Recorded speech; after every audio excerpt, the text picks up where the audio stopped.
13 март 2025. Добра вечер во Дневникот на КТВ.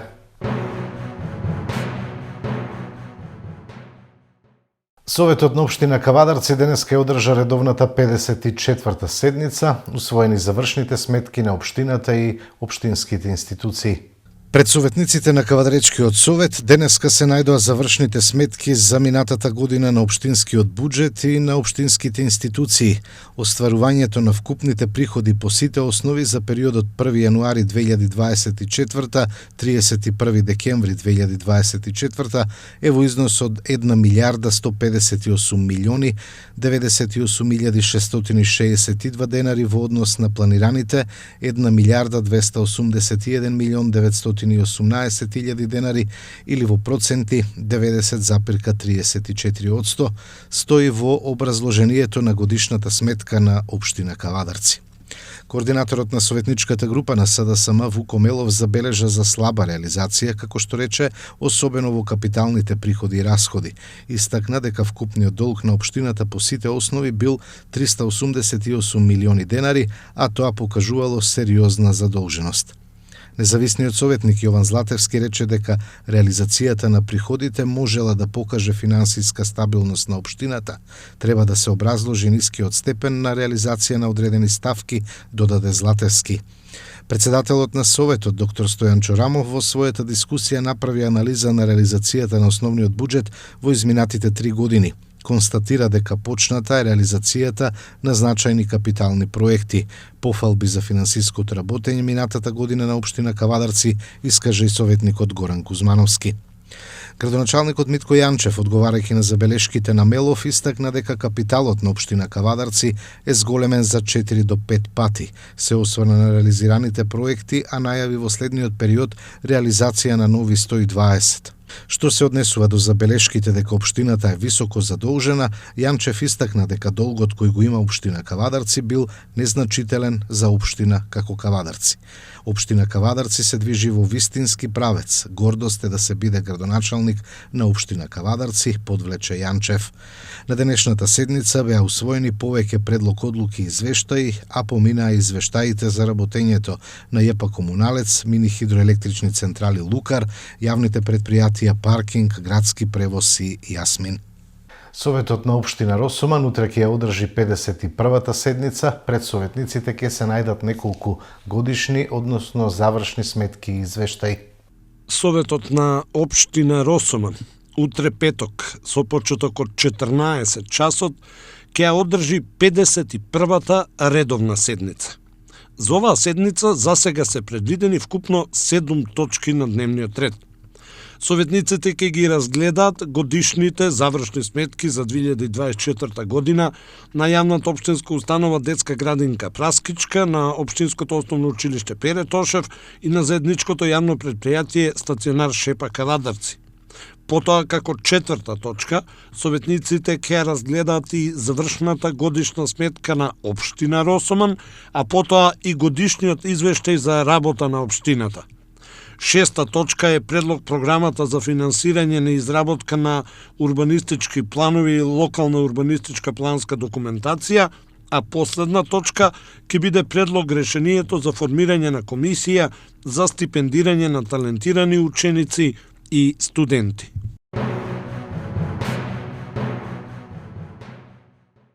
Од 3 до 9 март во државата се пријавени 2347 случаи на групни пријави за заболени од грип, заболувања слични на грипот за 8,6% помалку во споредба со претходната недела. Бројот на пријавени лица оваа недела споредено со истиот период од минатата сезона е зголемен за 5,5 пати, а во споредба со бројот за истиот период од типичната епидемиска крива, моделирана од последните 14 сезони, зголемен е за 78,3%, информираат од Институтот за јавно здравје. Пријавен бил еден смртен случај асоциран со грип. Од новозаболените во однос на возрастната дистрибуција, 1454 лица се на возраст од 15 до 64 години, деца се 516 на возраст од 5 до 14 години, над 65 години се 198 лица, а 179 се деца на возраст до 4 години. Владата ќе поддржи договор за минималната плата меѓу работодавачите и работниците, изјави денеска премиерот Христијан Мицковски, додавајќи дека во втората половина на март би можела да се одржи нова седница на економско-социјалниот совет. И јас како граѓанин барам раст на платите и граѓаните и работниците заслужуваат раст на платите. Што се однесува до одлуката за минималната плата, очекуваме да работодавачите и работниците постигнат договор и секој договор кој што тие ќе го постигнат, ние како влада ќе го поддржиме. Предлогот кој што го слушнав од еден од представниците на работниците, конкретно председателот на Сојузот на синдикати на Македонија, се разликува од оној предлог од пред неколку месеци. Кога оваа влада беше избрана како влада, не почека ниту една недела да биде избрана, излегува со предлог од 400 евра минимална плата. Сега кога видува дека законски ќе дојдеме до 400 евра, се бара плата минимална од 500 евра. Еве јас велам, ни 500 не се доволно, може би треба 1000 да биде, може би треба 2000 да биде. И тука немам никаква дилема. Јас апсолутно сум работник, како и сите други работници, и сакам да имаме сите ние поголеми плати. Но ќе ве потсетам. Меѓународниот монетарен фонд и Светска банка инсистира на зголемување на старосната граница за пензионирање. Ние одлучивме да ги заштитиме правата на работниците и граѓаните и тоа да не го правиме. Меѓународниот монетарен фонд и Светска банка бараа зголемување на прагот на данокот на додадена вредност. Ние одлучивме да го штитиме стандардот на граѓаните и да застанеме во одбрана на стандардот на граѓаните. Влеговме во безмилосна борба со оние кои што се богатат на грбот на граѓаните, трговците, дистрибутерите и ланците, трговските ланци, кои што каде што ги ограничивме маржите и на дистрибутивната маржа и маржата во малопродажба. Понатаму, 250 милиони евра обезбедивме за стопанството најефтин во Европа кредит со каматна стапка од 1,95%, за да бидат зачувани работните места и да се создадат и да се креират нови места работни. Мене ме радува фактот што од тие 250 милиони информациите кои што ги добивам, проектите кои што нашето стопанство генерира веќе се до половина милиарда дојдени.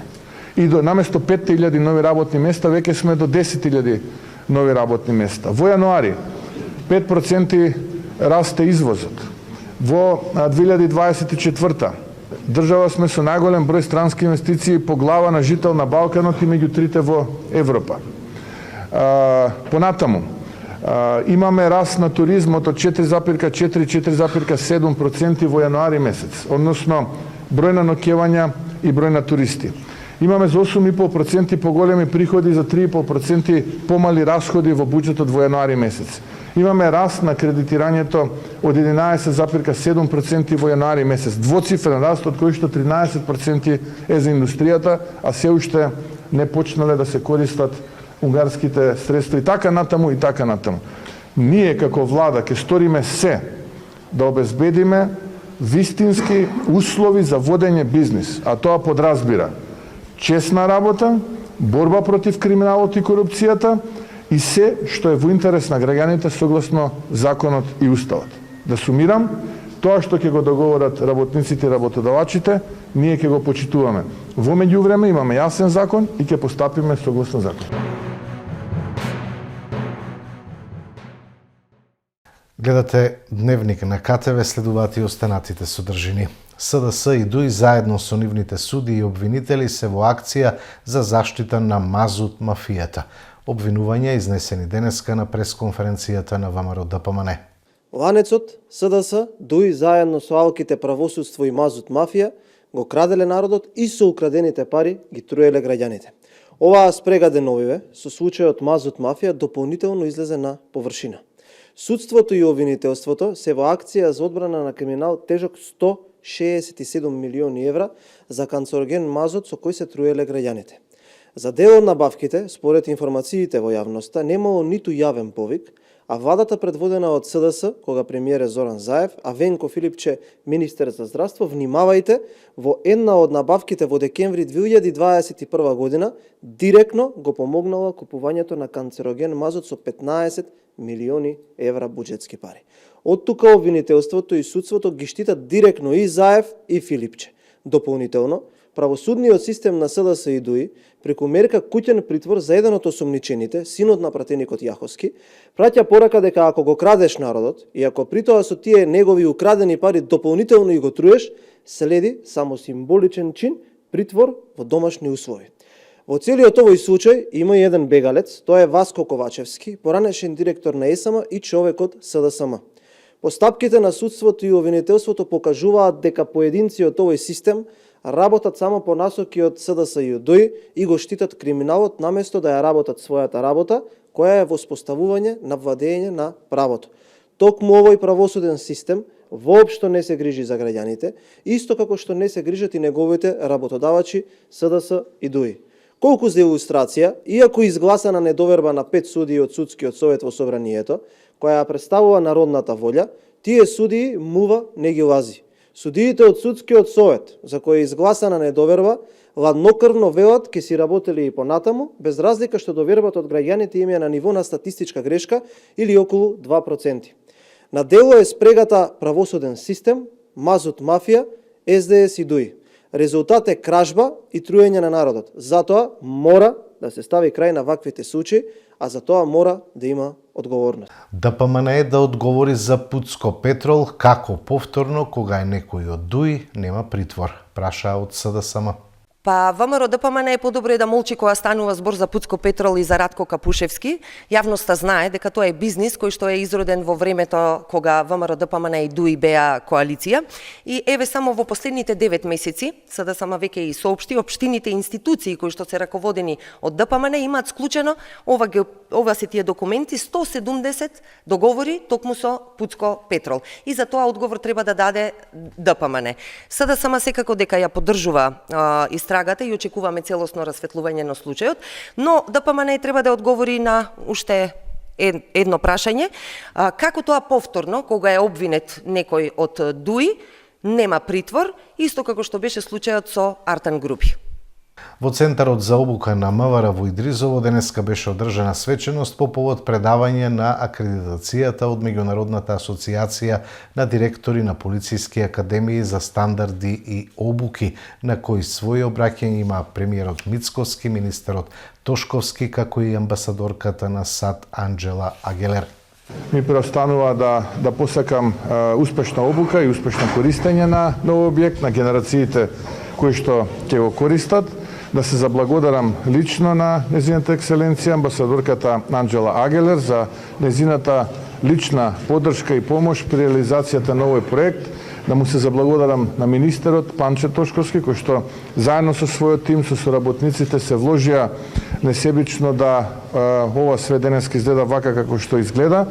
Владењето на правото, безбедноста на граѓаните е темелна уставна вредност и ова влада има за задача, обврска, но и цел да ја почитува оваа темелна вредност и сето она кое што се случуваше, но и она што ќе се случува во периодот кој што следи, подразбира безкомпромисна борба против криминалот и корупцијата. Нешто кое што го очекуваат граѓаните од нас и од оваа влада, а нешто кое што за жал не беше случај во минатото, кога најголемиот дел од нашите сограѓани се чувствуваа граѓани од вторет, а една мала група која што беше тесно поврзана со коалицијата на власт СДСМ ДУИ беше граѓани од прв ред.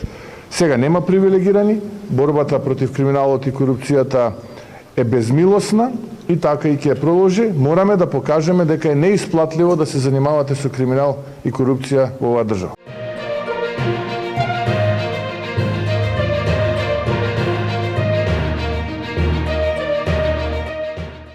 Од спортот, тиквеж во сабота од 15 часот го пречекува Гостивар.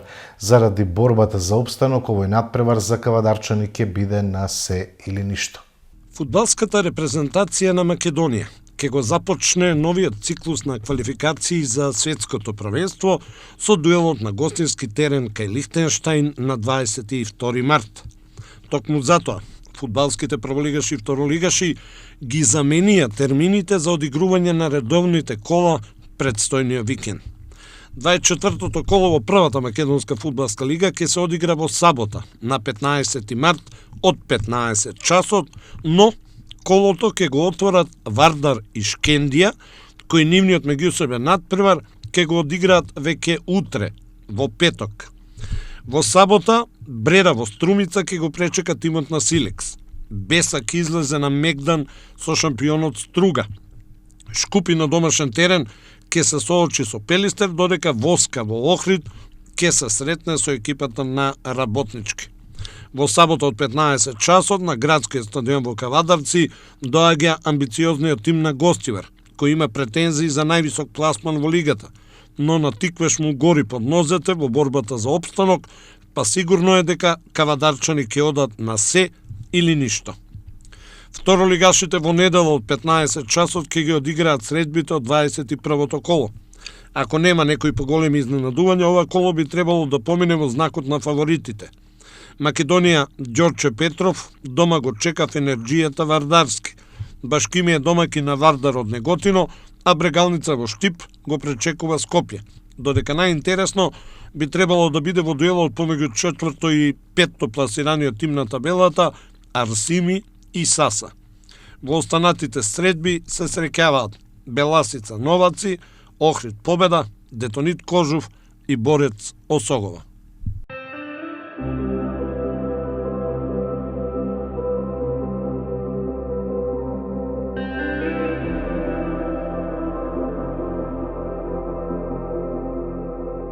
Утре сончево со умерена облачност, температура до 23 степени.